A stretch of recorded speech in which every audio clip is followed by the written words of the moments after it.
Hello everyone, welcome back all of you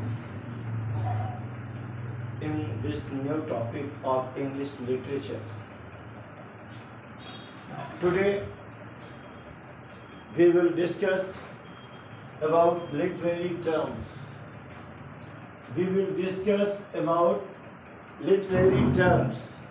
आज हम literary terms के विषय में देखेंगे जो टीजीटी पीजीटी एग्जाम्स में बहुत ही इम्पोर्टेंट क्वेश्चंस के रूप में आते हैं.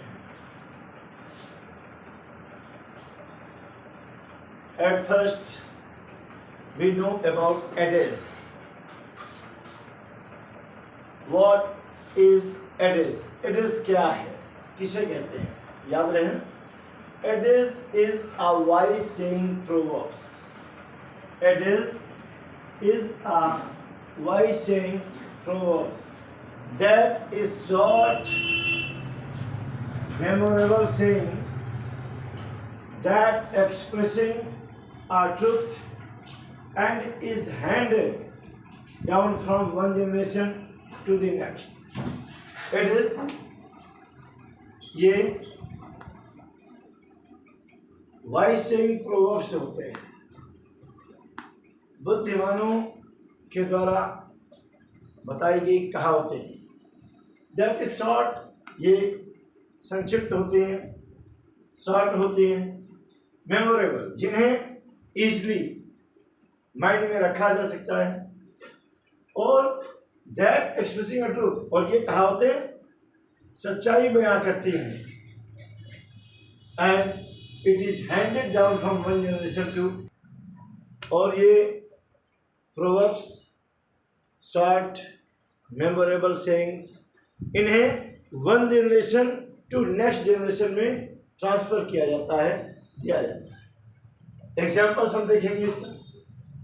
फर्स्ट है early to bed and early to rise, healthy wealthy and wise.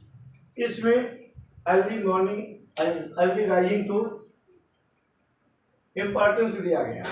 बताया अर्ली टू बेड, व्यक्ति का शाम को जल्दी सोना, और अर्ली मॉर्निंग जल्दी उठना व्यक्ति को हेल्दी वेल्दी और बुद्धिमान बनाता है. ये बहुत ही सेंसिबल पर्सन्स के द्वारा उनकी ट्रुथ एक्सप्रेशन करने वाली प्रोवर्ब्स हैं जो शॉर्ट हैं, मेमोरेबल होती है. सेकेंड में बोला गया birds of a feather flock together, यानी कि एक ही स्वभाव के व्यक्ति एक साथ रहते हैं. इसका ठेठ मीनिंग ये है, एक ही स्वभाव के, एक ही प्रकार के व्यक्ति, क्योंकि एक कंपनी होती है, वो लोग अपनी कंपनी में ही रहते हैं, अपनी संगति में रहते हैं. गुड पर्सन्स के रहेंगे, के साथ रहेंगे. स्कॉलर्स के साथ मोस्टली देखे जाते हैं. और याद रहे, जो रेस्कल टाइप के लोग हैं वो रेस्कल टाइप के लोगों के साथ देखे जाते हैं. तो बताया ये इसमें समान प्रकार के व्यक्ति, समान स्वभाव वाले व्यक्ति एक साथ रहते हैं, प्राणी. थर्ड है fish and visitors smell in 3 days. Fish हो या कोई आपके यहाँ आगंतुक, 3 दिन में लोग जान ही जाते हैं कि उनके यहाँ कौन आया है. कोई न्यू विजिटर्स आपके यहाँ आता है, कोई गेस्ट आता है, 1 दिन या 2 दिन हो सकता है लोग ना जाने, लेकिन तीसरे दिन लोग जान ही जाएंगे. वही क्या, fish and visitors smell in 3 days. 3 दिनों के अंदर आपके यहाँ आने वाले लोग और मछलियाँ, ये लोगों के द्वारा जान ली जाती हैं, क्योंकि ये अपना प्रभाव, अपना स्मेल छोड़ते हैं. सेकेंड लिटरेरी टर्म है alarm. What is alarm?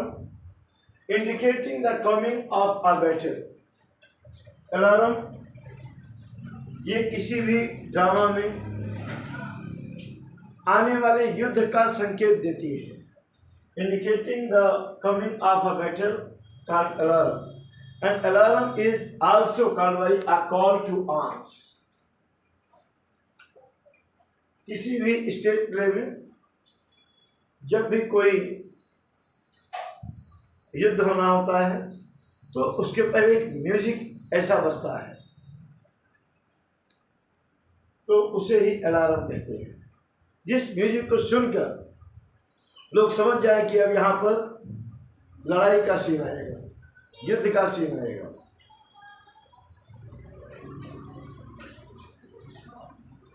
And third literary term है allegory. What is allegory? Allegory is a literary work, एक ऐसा लिटरेरी वर्क है in which characters, events, objects, ideas have secondary और symbolic meaning. Literary allegory जैसे literary work में जो characters होते हैं, जो घटनाएं होती हैं, जो ऑब्जेक्ट्स होते हैं और जो आइडियाज होते हैं, ये सिंबॉलिक होते हैं।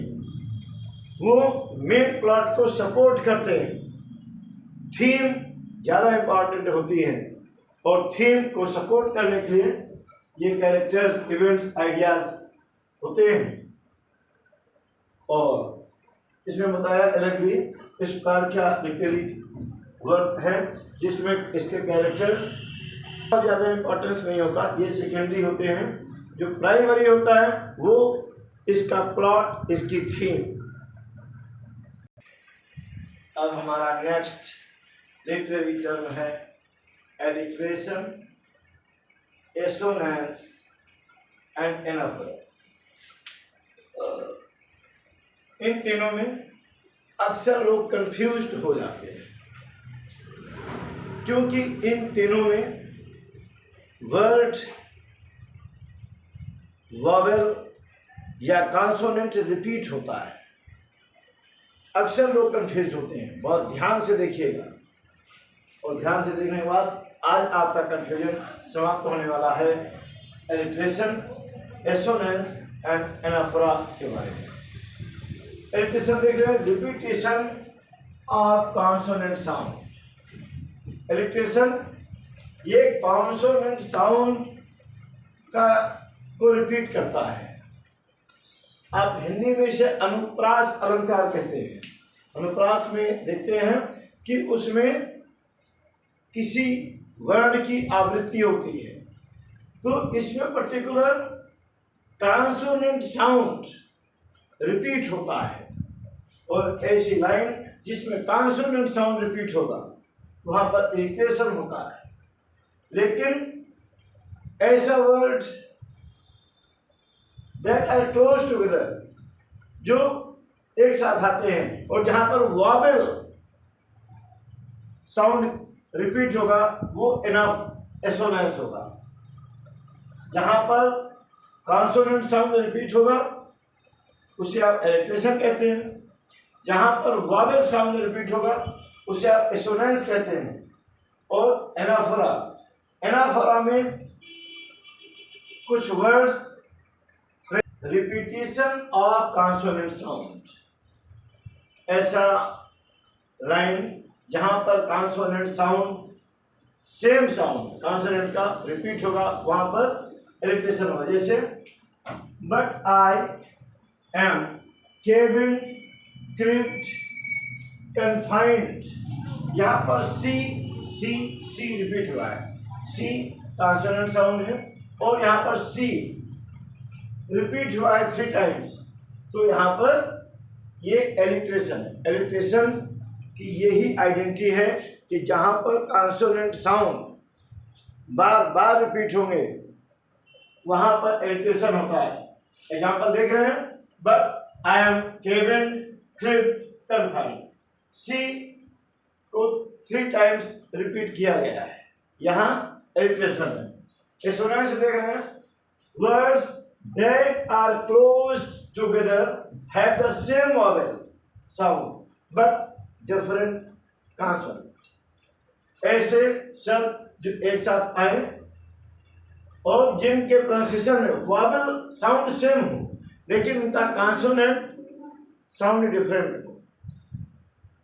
अलग अलग शब्दों में वॉवल साउंड जहां पर सेम होगा और कॉन्सोनेंट साउंड डिफरेंट होगा तो वहां पर एसोनेंस होगा। आप देख रहे हैं dear come near and fear not. देख रहे हैं dear come near and fear not. Dear, near और फियर का वॉवल साउंड सेम है। डियर आप देख रहे हैं एसोनेंस का एग्जांपल देख रहे हैं। एसोनेंस में हमने जाना कि डिफरेंट कॉन्सोनेंट के साथ जहां पर वॉवल साउंड सेम होगा वहां पर एसोनेंस होगा। आप देख रहे हैं dear come near and fear.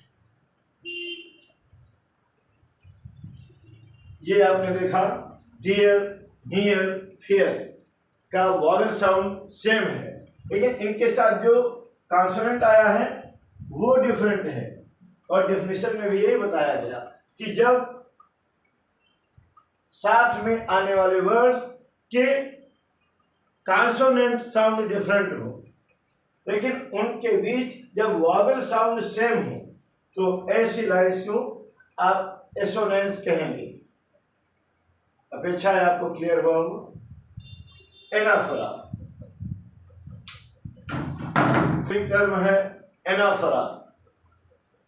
What is anaphora? Repetition of a word. Repetition of a word, phrase or clause at the beginning of the word group, occurring one after the other। इसमें word, phrase या clause जो starting में आते हैं एक word group के साथ वहां पर एक दूसरे के बाद ये सेम रिपीट होते हैं। आप एग्जांपल देख रहे हैं give me woman, give me song. तो हम लोग देख रहे हैं ये गिव मी 3 बार रिपीट हुआ है और बताया गया कि जब किसी वर्ड, फ्रेज या क्लॉज का वर्ड ग्रुप के स्टार्टिंग से ही रिपीट हो, किसी वर्ड ग्रुप के शुरू में आए जो वर्ड है, क्लॉज है या फ्रेज है उसका कई बार रिपीट किया जाएगा और जो एक दूसरे के बाद आएंगे तो वहां पर एनाफोरा होता है। आप देख रहे हैं give me wine, give me woman, give me song. Give me 3 time repeat हुआ है। स्टार्टिंग में आने वाला गिव मी 3 टाइम रिपीट हुआ है और इसलिए यहां पर एनाफोरा है। नेक्स्ट एग्जांपल और देखेंगे। For every season there is, for everything there is a season, a time to be born, a time to die, a time to plant। यहां पर a time to, a time to, a time to 3 times repeat हुआ है। तो यहां पर anaphora है क्योंकि anaphora में बताया गया repetition of a word, phrase और clause at the beginning of the word group. जब किसी वर्ड ग्रुप के शुरुआत में किसी वर्ड, फ्रेज या क्लॉज को रिपीट किया गया और जो एक दूसरे के बाद आए ऐसी लाइन को आप एनाफोरा कहते हैं। फर्स्ट एग्जांपल में गिव मी 3 टाइम्स रिपीट हुआ है और नेक्स्ट में अ टाइम टू ये 3 टाइम रिपीट हुआ है, इसलिए यहाँ पर एनाफोरा है। लोग अक्सर कंफ्यूज रहते हैं alliteration, assonance and anaphora. Alliteration क्या है? जहां पर कॉन्सोनेंट साउंड रिपीट होगा। एसोनेंस क्या है? जहां पर vowel sound different consonant sound के साथ रिपीट होगा। कॉन्सोनेंट साउंड डिफरेंट होगा बट उनके बीच आया वॉवल साउंड सेम होगा। आप देख रहे हैं डियर, नियर, फियर और एनाफोरा में हमने देखा गिव मी 3 टाइम रिपीट हुआ है और अ टाइम टू ये 3 टाइम रिपीट हुआ है। जब वर्ड क्लॉज या फ्रेज रिपीट हो एक दूसरे के बाद वहां पर एनाफोरा होता है। आज के लिए इतना ही। आज मैं काफ़ी टायर्ड हूँ, लेकिन आप लोगों का स्नेह, आप लोगों की केयर वीडियोस के प्रति मुझे बाध्य किया। आज भी मैं आपको कुछ नया मैटर दे पाऊँ, मैंने ये प्रयास किया। ऐसे ही बहुत से यूनिक लिटरेरी टर्म्स के लिए आपको नेक्स्ट वीडियोस ठीक नेक्स्ट डे इसी समय पर मिलती रहेगी। Thank you.